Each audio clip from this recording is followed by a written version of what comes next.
Dans cette vidéo, on va voir ensemble quelles sont les meilleures plateformes de microservices.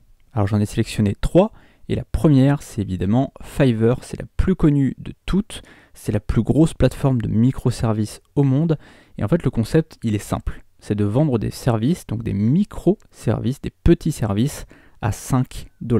C'est pour ça Fiverr, et c'est comme ça en fait que cette plateforme s'est fait connaître. Le truc c'est que il y a beaucoup de freelance dans le monde entier, et surtout dans les pays émergents, puisque voilà, 5 $ dans certains pays c'est une sacrée somme.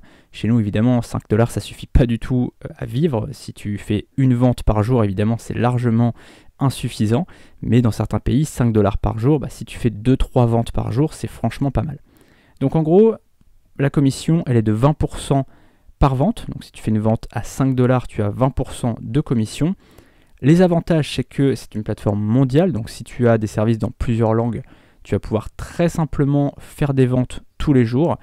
Les inconvénients, c'est que le premier, il y a beaucoup de concurrence partout dans le monde. Et donc, tu es en concurrence, voilà, comme je te le disais, avec des pays en voie de développement.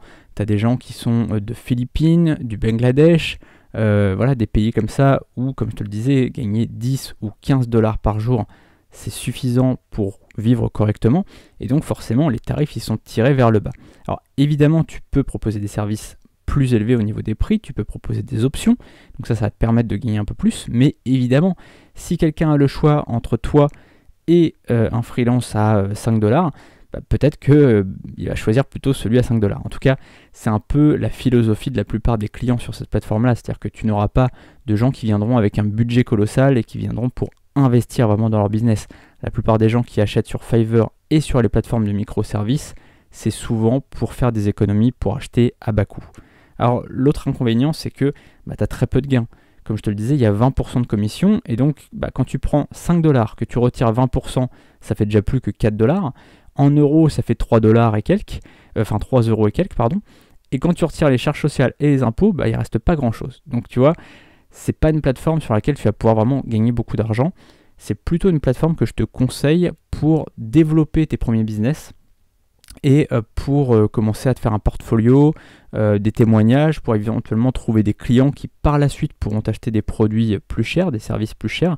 Mais en tout cas, voilà, pour démarrer c'est pas mal, mais ensuite, au bout d'un moment, Fiverr, ça sera quand même bloquant puisque ça va te faire prendre du temps pour pas grand chose.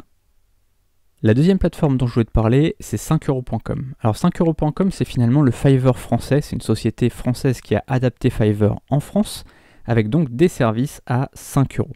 Alors là, on va y voir ici sur la page d'accueil, tu vois qu'ici on a les microservices à la une, les microservices de vendeur vérifié, puisque maintenant on peut payer pour être vendeur vérifié et avoir le petit badge ici. Alors ça offre aussi d'autres avantages, comme par exemple pouvoir vendre des options jusqu'à 500 €. Donc c'est plutôt intéressant, et c'est notamment intéressant au niveau des commissions, parce qu'il faut savoir qu'ici, si tu vends un service en tant que vendeur vérifié, tu as 1 € seulement de commission sur chaque vente. C'est-à-dire qu'en fait, 5euros.com, ils vont te prendre 1 € sur chaque commande de commission. Donc tu vois, c'est quand même très peu. Alors que si tu es vendeur normal, tu vois, si tu n'as pas ce la petite coche ici, tu vois, eh bien, tu as non pas 1 € de commission sur chaque vente, mais 20%. Donc tu vois, si tu fais une vente à 5 €, ça ne change rien. Par contre, si tu fais une vente à 5 € plus une option à 50 € derrière, là, 5euros.com va te prendre 20%. Alors que là, si tu es tunnel de vente par exemple, tu vends, on va aller voir son service. Cette vidéo est un extrait de ma formation Vive du freelancing en 7 heures par semaine. Le lien de la formation est dans la description. A tout de suite, salut.